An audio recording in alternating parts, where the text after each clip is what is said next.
My name is Brian Platt, and I am the outgoing VP Finance of the History Students Association.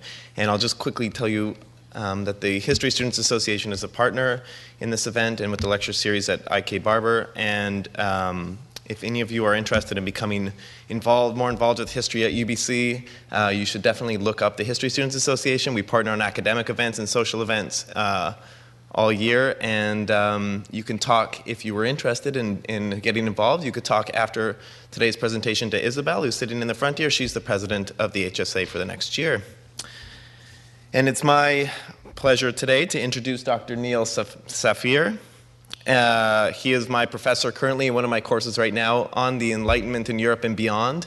And during his lectures, he's said a few times that he thinks that we're getting a little bit too electronic, a little too focused on the internet, that we need to focus more on books and libraries and get more into back into paper and ink. And so I want to assure him that all the information I'm reading from your biography right now, I obtained from Google. Excessive Googling.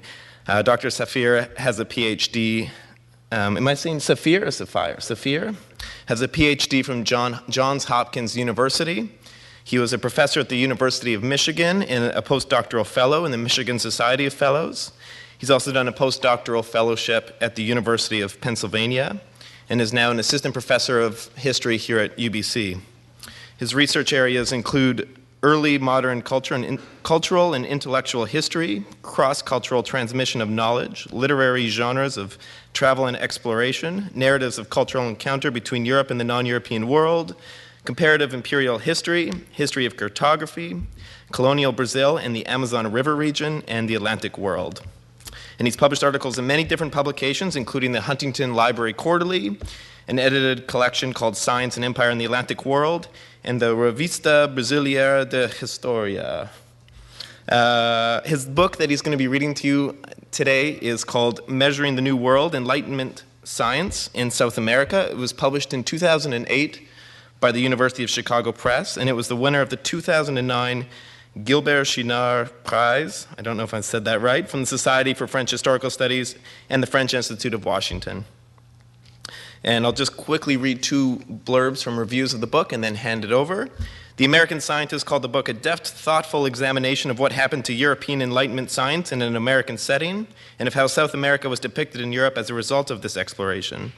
What makes Safier's book stand out is the way in which he masterfully expands the range of sites, practices, and participants. This is not the story of an expedition, but rather a study of the stories the expedition yielded through words and images. And the Louisiana State University said, Measuring the New World offers a refreshing perspective on some of the hidden layers of knowledge production and truth-making in mid-18th century France and Spain. Neil Safier's study is a tour de force through a large number of archives and libraries in Europe and the New World, where he was able to dig up forgotten maps, personal correspondences, notebooks, and other unpublished material that shed light on how ideas, concepts, and myths crossed the Atlantic in both directions. So without further ado, I'll hand it over to Dr. Neil Safier.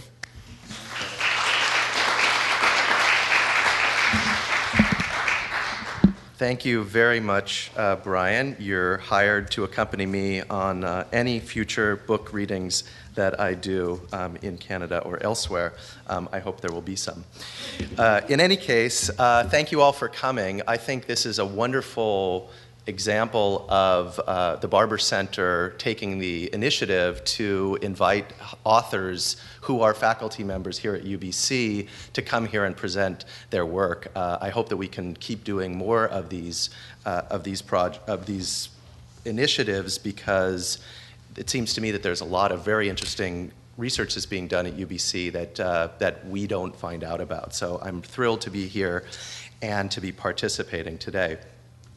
What I'm going to present today is a little bit of an overview of my book, and because it was also posted as a reading, parts of my book will sort of be interspersed as text, in particular the conclusion of my presentation.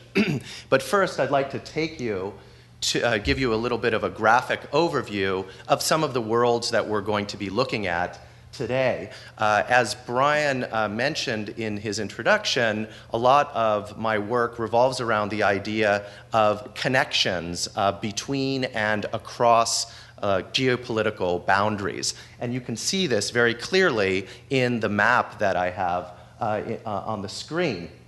This, in particular, is showing the trajectory of an individual who was one of the protagonists of the expedition that I studied and that I'll tell you a little bit more about. But you can see that it begins in Europe, crosses over the Atlantic, on through the Caribbean, down to the western coast of South America, across the Amazon River, and up and back to Europe. Africa is visible on the eastern shore of the Atlantic, and Canada is represented here in its eastern regions as well.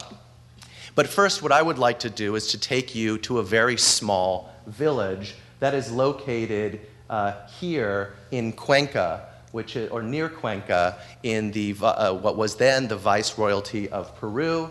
This is the province of Quito, and the region that we're going to be talking about is more or less down here at the bottom of a series of triangulated geometrical shapes that you can see that were meant to measure the form of the Earth, which I'll be talking about in a moment. And along the lines of what Brian said, despite the fact that I believe in the importance of paper, I figured that my audience might find it more useful to see this map rather than the one from the 18th century that I'll show. Here is the town that we're going to start in today, and with that I will move back to the 18th century map. So every year in the small hamlet of Tarqui in the Spanish-American province of Quito, there was a festival. And this festival commemorated a series of events that had taken place there, not there, but centuries before, in a place that most of the residents of Tarqui had never seen.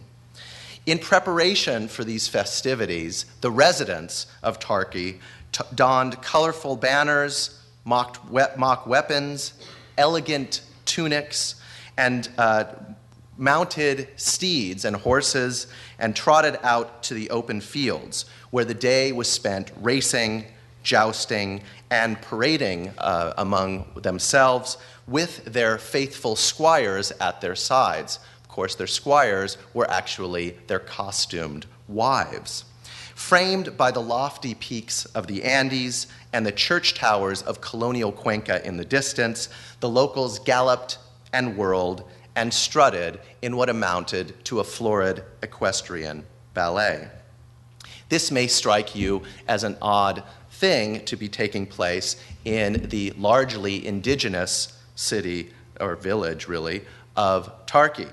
In fact, it was the reenactment of one of Christian Europe, I should say, greatest territorial triumphs, the mythic reconquest of the Iberian Peninsula, exemplified most importantly by the 1492 arrival of Ferdinand and Isabella into the city of Granada. So here in the year of 1739, when this enactment is taking place, we have a link to the earliest moment of European expansion, the year that Christopher Columbus crossed the Atlantic Ocean. Today, I'm going to be talking about a different kind of European expansion, and it's a European expansion that is well represented by this image, where you see two European scientists who are performing measurements using scientific instruments, clocks, and being observed by the local populations. Here, it's hard to see in the image, but there is a fire-belching volcano in the background, indicating that we're very far from the kinds of laboratories that we normally associate with scientific progress and scientific empiricism, which was, of course, the catchword of the 18th century. Now, going back to this spectacle in 1739, we see that along with the horses and the indigenous populations that had European garb on, there were several even more oddly dressed visitors, representatives of what one scholar has called Europe's proudest and most conspicuous instrument of expansion, that is, the scientific expedition. These were, as one European journalist said, the members of an academy that had gone to the land of gold, El Dorado, to search for truth. And they had gone there to address and respond to what may have seemed to their compatriots as something of a child's riddle. That was, what was the true shape of the earth? This was an important question at the time, one that is very well reflected by these two images. On the left, you have an image from the work of René Descartes, who predicted that the Earth would be elongated at its poles and flattened on the side because of these vortices that pull the Earth in a particular direction. And here you have the mathematical principles of natural philosophy, published originally in Latin by Isaac Newton, 1687, that predicted that the Earth would be flattened at the poles, or squat, like a kind of a squash. So in order to assess these questions and to figure out the true answer, these geometers, as they were called at the time, schooled in the practice of trigonometric surveys and astronomical observation, had come to what was, in fact, one of the most inhospitable of scientific laboratories, spending the better part of their days scaling volcanic peaks, traversing roaring rivers, and shielding themselves from fierce and frosty winds, all to transform the Andes, and this is the Andean Cordillera in the center, into a series of triangles by which they were going to measure the sphericity of the Earth. This was a very important debate, and in the words of the famous encyclopédiste Jean-Laurent d'Alembert, he wrote, "It was a question of national honor not to let the Earth have a foreign shape, a figure imagined by an Englishman or a Dutchman." Unfortunately for the French, they did have to accept the fact that the Earth was shaped in the English manner, and Cartesian pride ever since then has been very slow to recover. But now let us go back to this particular slide, because just as the local villagers were used to seeing the Europeans observing them with compasses and telescopes, they decided that they were going to do a kind of activity themselves. And at an opportune pause in this activity of horses and gallops and so forth, a group of young mestizos, that is, children of both European and indigenous descent, wheeled out on the spot a large set of wooden devices. And they constructed and painted them especially for the occasion, and in imitation of what they had been seeing for the last several years, they decided to basically calibrate, as if they were actually working on a real telescope, these particular wooden devices. With theatrical aplomb, they turned their heads upside down and peered into imaginary eyepieces as they adjusted the angles of the oddly shaped shafts. Using improvised writing implements, they scribbled data onto small sheets of invisible paper as they scurried back and forth between the large devices, conferring among themselves as to their results. And finally, when the audience might have thought their performance at an end, they began the whole process again, poking fun at the repetitive gestures they had witnessed so many times. In Measuring the New World, I suggest that we take this indigenous pantomime quite seriously and use it to look at scientific imperialism through a new lens. That new lens is not looking merely at the finished products of European exploration, that is the texts and the title pages and the way in which science was supposed to be portrayed through the European vision themselves, but rather looking at the intermediate stages of scientific observations, the physical rituals, and the different kinds of moments where things were not actually as smooth and as well laid out as they appear later on. I argue in the book that this early non-European representation of the gestures associated with European scientific practices give eloquent expression to the following points. One, that European empirical practices and instrumental observations were socially embedded performances, comprising repetitive and theatrical gestures. I also argue that the recording of data in material form, and I'm going to be talking about this in a moment, was a crucial stage through which instrumental observations become transformed into codified measurements. And finally, that public display was a hugely important element in this, the collection, analysis, and communication of these measurements to a broader audience. Now, I've put up here this just basic set of points about the notion of scientific imperialism, because in the last couple of decades, this has been a very important area of scholarship, whereby scholars have shown how science, not in addition to regular expansion into territories, actually served the needs and interests of imperial states. It was not neutral observations. There were always interests behind it, and those interests included, among other things, the dominion over natural resources, the dominion and subjugation of native populations, and often came along with the denigration of non-European knowledge, native knowledge from indigenous populations. What I like to think is the contribution of my book, however, is that it tries to trace these pathways between institutions and across these different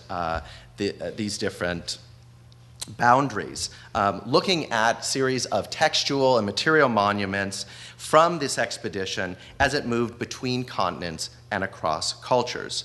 I start with man-made markers on the plains near Quito and then move to a raft on the Amazon River. We move from copper plates in a cartographic print house to the hothouses of European gardens, so that each of these different chapters is actually the study in a particular moment and a particular kind of hybrid institution that gets created through these transferences of knowledge. I also have divided these points into three basic categories: the social, material, and trans-imperial forms that knowledge takes. In general, printed texts tend to paper over the social processes by which knowledge comes to take form. The voices of African and indigenous populations, as well as other European populations, tend not to be emblazoned on the title pages of European texts. And for that reason, they need to be reinscribed into a larger history of intellectual production. And that is done both through attention to the social processes, but also looking at material processes. And I'll show a couple of examples of that in just a moment. The other area that is extremely important is trans-imperial. That is, we're not only looking at what the Spanish saw in Spanish America or what the British saw in British North America. But in fact, we take the shifting and transnational platforms upon which knowledge was created and changed and use those as a new model for the ways in which knowledge was communicated and conveyed.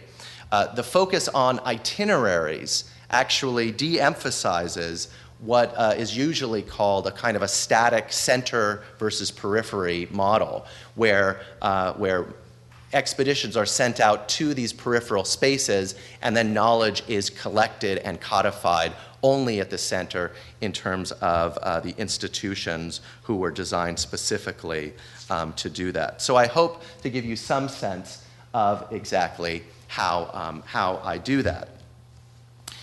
These are the stages of what I call scientific commemoration. That is the process by which science comes to be memorable in the first place. And I've divided these into 7 different categories. These are not mutually exclusive categories. They often take place at the same time. And I focus on each of these categories individually in the course of my book.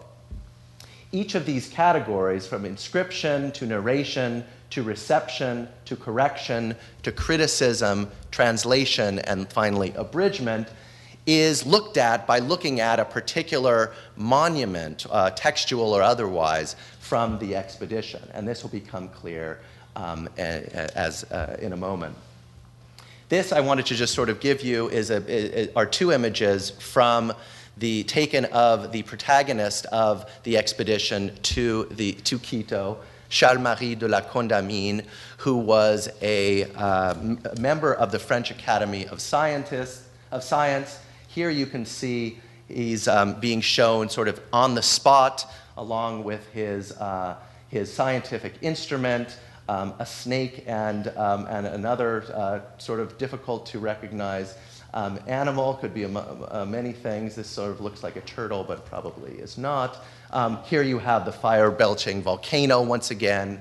All of this is meant to sort of describe him as an intrepid voyageur philosophe, a traveling philosopher who was meant to capture scientific and objective knowledge from the clutches of South America. And here on the right-hand side, another image of La Condamine, right around the time that he was accepted into the Académie Française, the French Academy.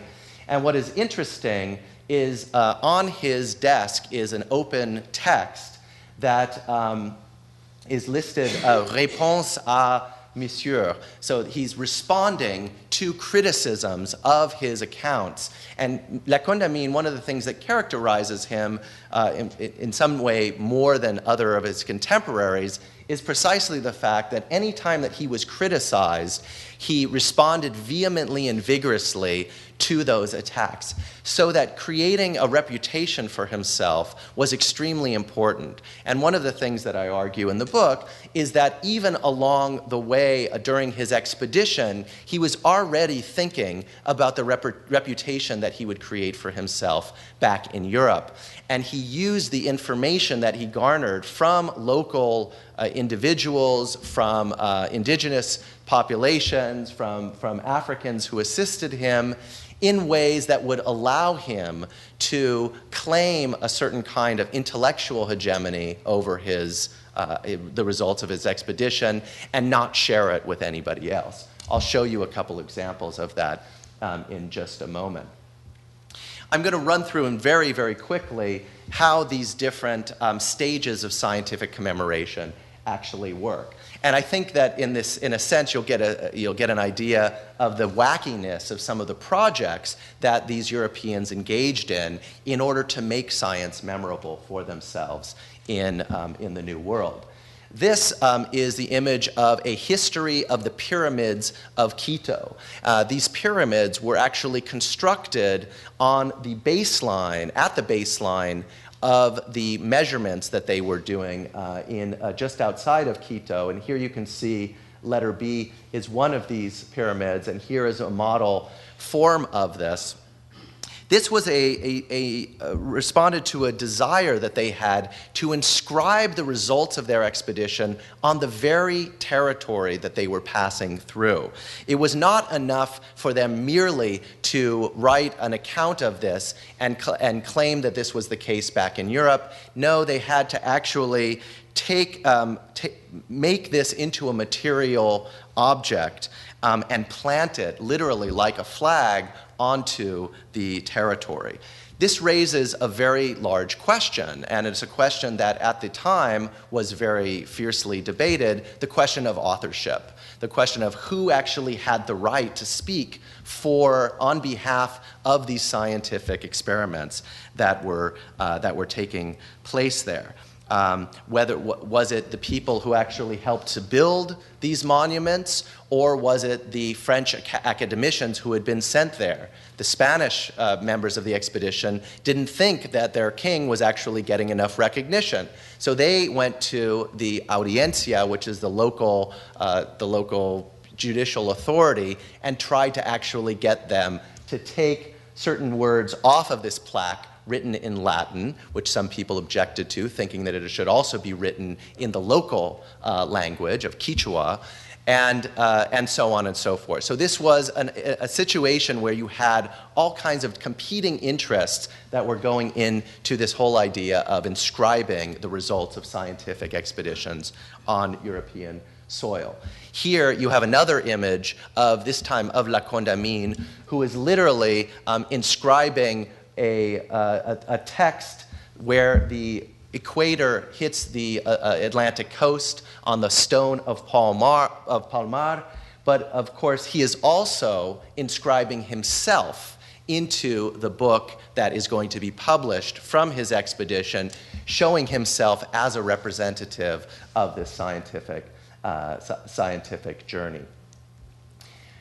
Narration was another important aspect of the expedition, and this is what became the most famous of all of the accounts penned by the members of the journey. The Relation abrégée d'un voyage fait dans l'intérieur de l'Amérique méridionale. This was mostly an account of La Condamine's journey down the Amazon River, the first scientific journey of any European down the river. And what is interesting about it is the reason that he decided to go down the Amazon River in the first place is that an expedition that was also sent to the North Pole to measure the shape of the Earth actually came up with the answer to the riddle of the shape of the Earth about 3 years before these people in Quito managed to finish their measurements. And so La Condamine, being quite keen on making a reputation for himself, decided that, hey, I had better do something to make all of this work worthwhile. So he decided to go to a place that he was sure that no one would envy down the length of the Amazon River, and he wrote some vicious accounts of the native populations that he visited there as well. And this is perhaps his most important and searing legacy, was of talking about the homogeneity of indigenous populations, their laziness, their gluttony, and a whole series of stereotypes confirming what certain philosophers in 18th century France and elsewhere already believed about the native populations. And I talk a lot about how it was that he actually garnered those stereotypes in the first place. La Condamine's text was received not only in the French court, but also in England, in Spain, in Portugal, and in the backwaters of Amazonia. And this, again, is an important point about how texts actually circulate. This is the Spanish version of his text, published in Amsterdam, that was literally carried with a lot of Portuguese and Brazilian explorers as they traveled into Amazonian territory. So we cannot limit the impact of a text merely to what libraries it was in. We have to look at how it was used on the spot as well. This map that I'll show a few more images of in a moment was actually the map of the province of Quito by a Spanish-American Creole born in Spain, born in the Americas, and but of Spanish lineage and descent. And you can see that there are two versions of it. And this is one of these amazing moments when you're in the archives and suddenly you discover a document that changes your perception of all of these works. This was actually attributed largely to this person in the middle, Pedro Vicente Maldonado. But in fact, by looking at some of the draft annotations that were written not only by Maldonado but by other editors in the Parisian atelier where it was taking place, it changes our notion of what authorship was in the first place. I'll get to some of those images in just a second. This is an account of the critique of the Spanish version of the indigenous populations that were given by Antonio de Ulloa and Jorge Juan, a particularly, again, denigrating account of the Indians of Quito. And here on the right, in a manuscript document that I found in the archives of the University of Michigan, of all places and nowhere else, I can tell you that story if you'd like, there was a defense of the Indians of Quito against what the author called the calumnies and outright lies of Antonio de Ulloa. This raises the entire question of how many other manuscript documents were circulating that never made it to press, and that for this reason our idea of the image that Europeans had of indigenous populations can be extraordinarily skewed. Finally, many of these works were actually translated and in the process of being translated, transformed. Here was a history of the Incas written originally by Garcilaso de la Vega in 1609, this time translated into French in 1744, that completely transforms the original text, using it as a vehicle not only to recount the history of the Incas, but also to talk about the natural history of the country, and also the specimens that are present at the Parisian King's Garden. You can see here that essentially the description of the text becomes like a museum visit, so that you can imagine somebody walking through the King's Garden in Paris, looking at the Peruvian specimens and referring to their descriptions, which were often written down here in footnotes, which is another innovation of this period, and another reason why you should not only look at things on Google, but you can actually see how the information is transformed through the expedition itself. Finally, the process of abridgment. This is actually, I go through and show how the results of the expedition were received in the 18th century's most iconic text, the Encyclopédie of Diderot and d'Alembert, and tell the story of this golden monkey on the left who was brought back to Europe, squished and sealed in a container, but which didn't make it into the Encyclopédie. Instead, it showed up in a volume of Buffon's Natural History, his Histoire Naturelle, and I use it as kind of a metaphor for understanding how things had to be squished and compressed in order to be revealed to their European audience. So that is just a very quick kind of overview of what is contained within the book.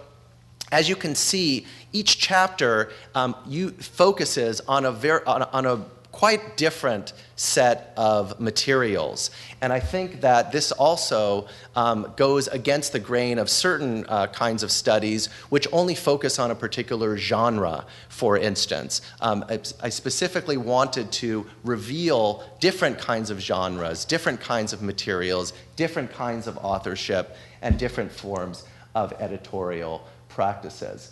I'm not going to give two examples because I'm basically short on time, but I am going to run you very quickly through a few examples from this document on the left. This is the map of Maldonado that I discovered in a Parisian archive, and I think you'll get a sense of what this very detailed kind of textual comparison can do for us if we take it very seriously. This is the image of the map as a whole, showing the entire province of Quito. This is the image of Maldonado, who in Ecuador today is considered one of the sort of almost founders of the nation, even though he died in 1748. And you can see that, Eugenio de Santa Cruz y Espejo calls him holding a compass in one hand and an artist's brush in another, an intelligent savant in geography and geometry, and a gifted writer of history, as if these two roles actually just kind of went smoothly together. In fact, it was a much more contorted process, and some of these examples give you a sense. Here you have in Maldonado's own hand corrections that he made to the map, the annotations of the map, that basically were not completed at all. So here he says in very kind of ridiculous French, don't use this as an example for your French exam. He has 3 different verb forms here for the same thing. But basically he says, take away this anchor from San Salvador over here. And if we look at the final version of the map, the anchor, the cross here stays on San Salvador. Here he says, take this lake away, and the lake stays here in any case. Here, and most importantly, you can see the Sierra Nevada y Minera de Oro, a mountain with a gold mine. He says, take away this gold mine. I had already asked them to take it away, and they didn't. Here on the final version of the map, it is still there. So this raises a real question. Who is the true author of Maldonado's map? How much can we, in fact, attribute to this vision of Spanish America that he was supposedly the author of? I don't have a lot of time to go into this, but basically I show that the map became, in fact, a site of conflict between different individuals. Here you have one state of the map where it's, according to Monsieur Bouguer, in a separate letter, somebody asked, could you put in this other person whose sources were very important to me? Indeed, you can see this written here, Don Miguel de Santisteban. And in the final version, you have both Bouguer and Miguel de Santisteban. In fact, this was put in by an enemy of Mr. Bouguer so that Mr. Bouguer would not get full credit for having provided information on the map. This is supposed to be real geographical, empirical knowledge, but in fact it's affected tremendously by the social circumstances in a Parisian atelier. I'll skip over this for time purposes. Here also you can see that the cartographer Jean-Baptiste Bourguignon d'Anville writes that we have to put this information of the Peñas de los Serafines in this area. It is absolutely necessary to make the place clean. There is no other space. Here you see it here in manuscript, and there you see that the forest was actually scraped away, and the text was inserted in there because that was the only other place that they could put it. So ecological concepts, the nature of the landscape was actually traded for the exigencies of the cartographic work itself. This is a very interesting example, but I don't have time for this. Finally, here you have indigenous history that is papered over by the ecclesiastical history of the map. Here you see it says, Rio Mayo que divide los obispados de Quito y Popayan. Rio Mayo that divides the bishoprics of Quito and Popayan. in the very same text that was used to describe this map, you can see that the Rio Mayo is known in the history of Peru because it was the boundary of the conquests made by Inca Huayna Capac, father of Huáscar Inca, last possessor of this vast empire and boundary at the same time of the Reino de Quito. So here you have yet another example of how indigenous history is flattened out by the ecclesiastical history, and without consulting the manuscripts, we don't really have any sort of idea of this at all.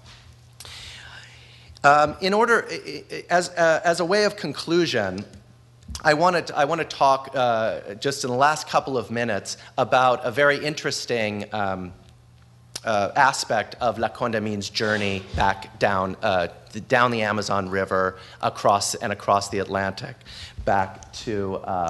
I'm going to skip over all of these slides, which, if you really want to see them, most of them are in my book, which is located in the library, or on Google Books, I think, probably. Okay, so this is the map of the Amazon. And one of the things that surprised many of La Condamine's compatriots when he got back to France was that the question of whether or not there were Amazons, that is, female warriors living separately from men in the Amazon jungle, was something that was still in the middle of the 18th century a kind of an open question. That, and whether or not there was a place called El Dorado where a Indian chieftain dipped himself in gold every morning before doing anything else. This was meant to be the lake of El Dorado, where this event was supposed to take place every morning. But really what they were very surprised about was the fact that these Amazons that there was a possibility that the Amazons existed at all. And La Condamine came back believing, in fact, that there was the possibility that Amazons existed in the forest.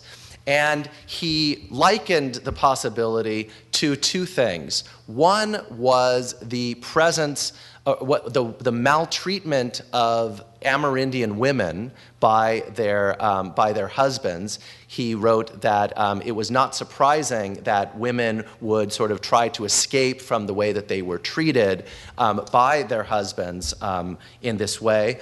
And the other was through the story of fugitive slaves. And he wrote that it was no more surprising that fugitive slaves would disappear into the jungle than it was that Amazons would exist as well. He writes, "It is all too common that slaves, whether mistreated or unhappy, flee into the forest either in large groups or occasionally alone when they cannot find anyone to join them, and there they spend many years and sometimes all their lives in utter isolation." What he fails to write, however, was that La Condamine traveled in the company of one of these fugitive slaves.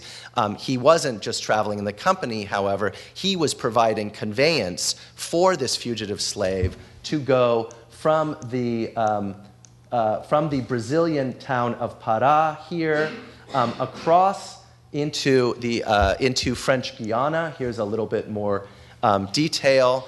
And that La Condamine himself was the motor and the engine that was bringing this individual from captivity back into another form of captivity in French Guiana.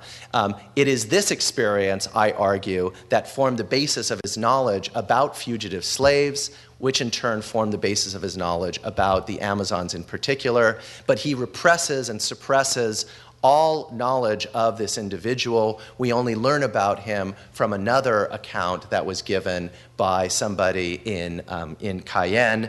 So it shows us that, in fact, we need to dig deeper into our sources and beyond what is apparent at the outset in order to understand the curious itineraries that knowledge travels on its way, in this case, from being a myth in Asia Minor to the Americas, on a canoe with a fugitive slave in the hands of a French academician back to the printing presses of the old regime. So I'll stop there and be happy to answer any questions you might have. Thanks.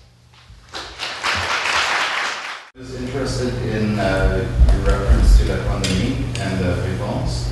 Is that a kind of genre that's been established prior to this time that he's participating in? Yes, I definitely would say that it is. It's certainly the case that, especially in sort of a philosophical context, that there is a kind of a back and forth that is established on particular kinds of questions like that. Not everyone has access to the printing presses in such a way as to ensure that their responses are going to get published in the end. And one of the interesting things also is that, and in fact I have an image of this in the presentation, that there was a certain uncertainty about where the appropriate place to defend one's reputation actually was. There was no copyright court, at the time. So people had to really use any medium at their disposal. Often they would write accounts of other things in the periodical press and say, oh, and by the way, I should, in passing, also point out that this person ripped me off, and I hereby protest my my authority or my authorship of a particular document. So what I would say, I guess, is that although there was a genre of, responses to and critiques of, it's a much broader story in the 18th century because there were other places there were other periodicals, other sites where that the sort of educated populace were expected to be reading, where something like that would be published would be considered part of an emerging public debate and dialogue. It's part of the broader question of the public sphere also, which is really emerging during this period.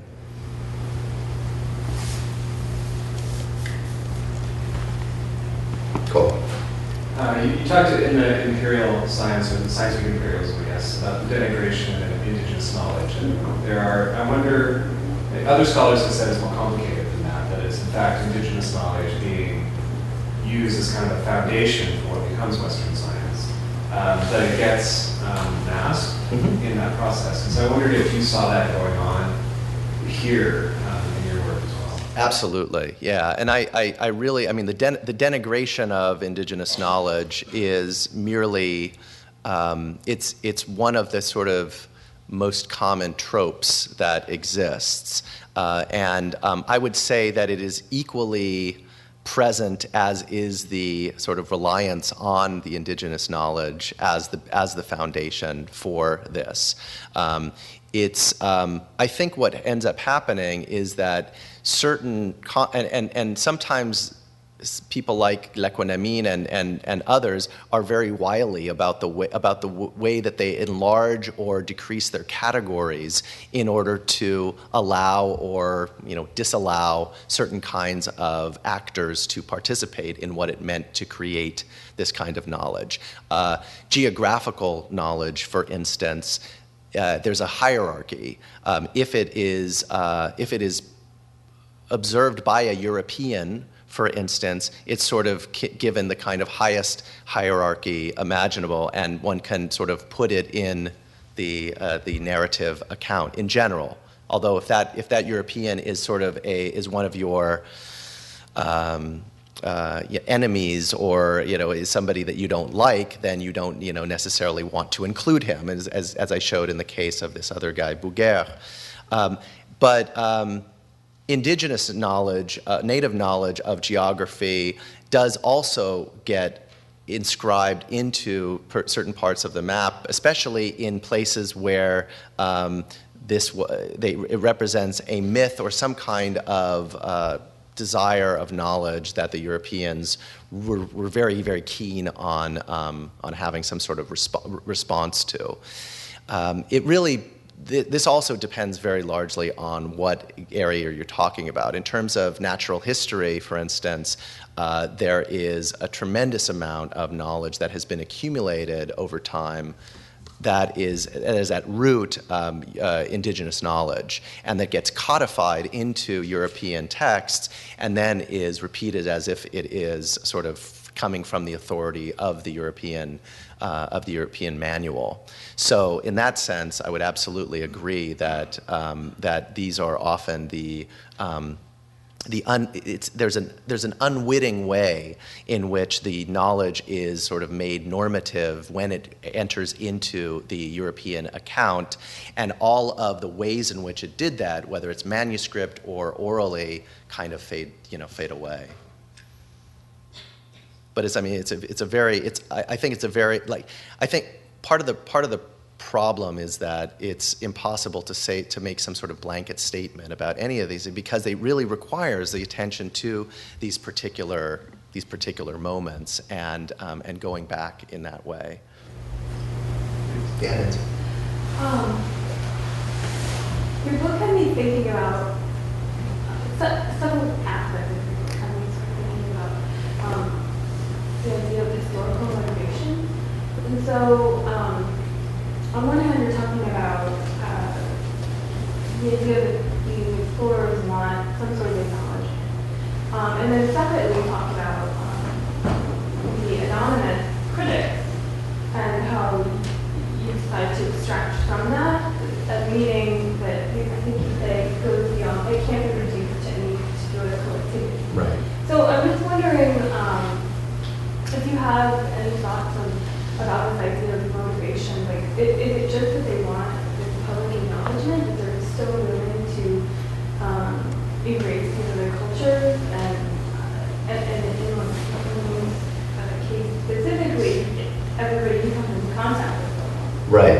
Is it just that he has this intense greed for his own application, or is there something, are there things that you picked up through your research? Yeah, no, I don't think that it's just about a personal reputation. I think that that's an important element of the success of somebody like La Condamine, and I think that his case in particular, this expedition is considered, the La Condamine expedition, even though he was not the head of the expedition. He was actually a junior member of the academy, but he was so successful in writing his accounts and in denigrating sort of the other people's accounts that he sort of remained as this figurehead, if you will, of the expedition. But I think that, my original motivation for doing this project was actually trying to understand, not cynically, what it meant to do what would come to be called science in the 18th century. Were these, because precisely this whole emphasis on scientific imperialism, that science becomes merely a sort of a power that was wielded by the state, I felt was missing something, and that really we needed to understand and to take the actors themselves seriously about what they saw were important scientific questions. What was the search for these, responses to scientific inquiry really about? Should we be flattening it out entirely to the greed of, Europeans trying to take control of territory? Or were there serious and legitimate questions that they felt that they were participating in, even if ultimately those things led to the disenfranchisement of native populations or the extraction of resources, which they certainly did. And so I think that the story that I try to tell is that it's a story that's inflected by the desire for recognition in a European context which has its own economy of reputation taking place, fused with, on the other side, these social and material realities of doing science, carrying out these kinds of explorations in an entirely different social and cultural world. So I wouldn't I think that what I hope my book contributes to is seeing these worlds as in some ways interconnected, and not privileging one particular reading over another. And I think that, if you're standing, for instance, on the Latin American side of things, that Latin American histories tend to be written from the perspective of somebody standing on the ground in Colombia or Sao Paulo and vice versa for the European model. Those stories begin and end always in Europe. And so what I've tried to do is almost to ask a question of, well, what would it look like if we don't take one particular geographical stance or position as our normative model? How would this study be different if we're moving at all times and there's no sort of stable moment where, or at least constantly stable place from which we are trying to speak? And I think that, I certainly don't claim to have succeeded in doing that, but in a sense, I pose it as a question and as a challenge in the future for historians to take that kind of movement and to take those categories that aren't necessarily neat and orderly seriously, and to see what it does to some of our more cherished models of how knowledge actually moves from one side of the ocean to the other. Yeah, you talked a lot about how these different pamphlets of the story could be translated from one language to another, but in more of a European sense, like the view of it in England, Spain, and France. And I was wondering if you had the view of the colonial elite, which would be European, but at this point, not really. They're more Latin American. How that view would be, if it was different at all from the view from Spanish or France. Yeah, well, that's a really good question, and in fact, Pedro Vicente Maldonado, the Spanish-American Creole from Riobamba, is in a sense a good exemplar of this Creole Spanish elite. Unfortunately, shouldn't say unfortunately, because I think his story is still illustrative, but he died in 1748 mysteriously. He was on his way to becoming a member of the French Academy of Sciences, the Royal Society of London, and in fact he had traveled with La Condamine down the Amazon River in order to acquire books and instruments in Europe that he would then take back with him to Quito and establish a scientific laboratory and a kind of a center for scientific experimentation there. So that desire and that aspiration to be acknowledged and recognized by these European scientific academies was definitely something that was very dear to the Creole populations of Latin America at that time. And in fact, when people like La Condamine and later Alexander von Humboldt passed through this region, they tried to get in touch with them so that these passing Europeans would acknowledge their status and their position.